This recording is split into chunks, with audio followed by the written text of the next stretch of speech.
The following are a collection of letters written by Flora. Flora was an elf girl from the Saviour marshlands of Evenhara, who lived from the years 4899 to 5172.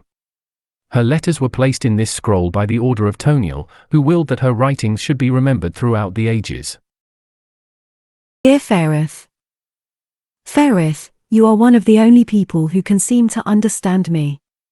I frequently find myself wishing that I could be by your side again, but I'm afraid my parents would not allow me to travel so far again. Truly, I know they care for me. But sometimes I feel as though they want to shelter me from the real world that's out there.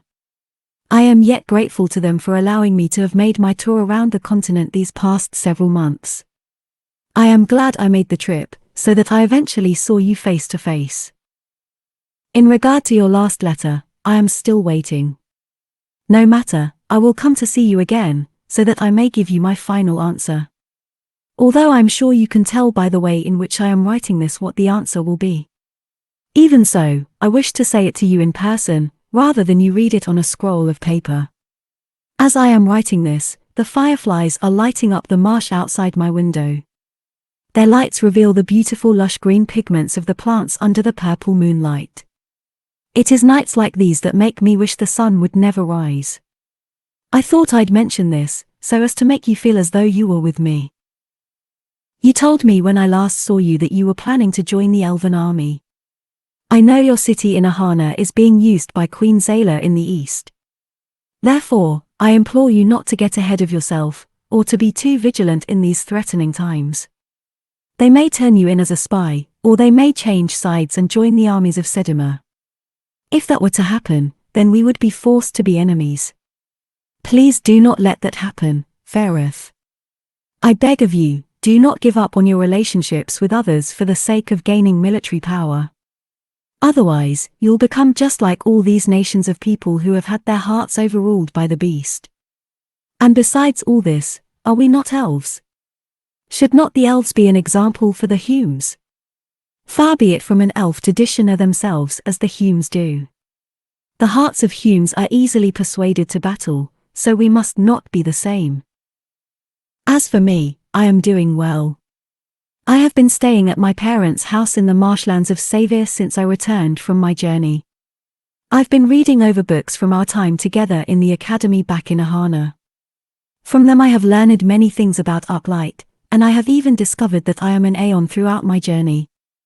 When I had made it back home to my parents, I told them this. They did not believe me, but I proved I was an Aeon when I generated a ball of water above my palm. The joy in knowing I possess Arclight has set me free from the fear of what my future may hold. I no longer dread what my occupation may be. I wish I could tell you this to your face, so that I could see your reaction. I'm sure you would give me the biggest smile, and the warmest embrace. It has been so long since I have felt at ease in regard to thoughts of the future. I also am looking forward to seeing you one day, when I make my trip to Ahana for my studies. Because I have discovered myself to be an Aeon, I know it would be wisest to attend the Arclight Academy there, as my parents have also inclined me to do so. And who knows? Perhaps becoming a skilled Aeon through the Academy will grant me an opportunity to become a soldier to fight in the Great War. But my parents have made it clear to me that I may not travel to Ahana for the next couple years, as they still are not comfortable living by themselves, without my helpful company. I want you to know that I long to be in your presence daily. Spending quality time with family is good enough, but being by your side daily would be a far sweeter thing. I miss your words of encouragement, for when my heart is cast down. I miss gazing into your eyes while you stare back into mine. Your eyes are like the stars, and they put my soul at ease when I am in distress. Your heart is kinder than that of Algiers, for even her kindness does not match your selflessness. Your words are sweeter than Mithrian honey. Your eyes are stiller than the waters of the Intsu River. I would also like to tell you what my journey back home was like. I was visiting Altyra, and while I stayed there, I attempted to find a spot in their military. There were papers posted on the walls of the inn we were staying in there, you see. So, when I went out to the Alturan Council Hall to give them the paper I filled out, my parents caught up with me. And, seeing that I was about to turn it in, they became very upset with me, and they snatched the paper from my hands.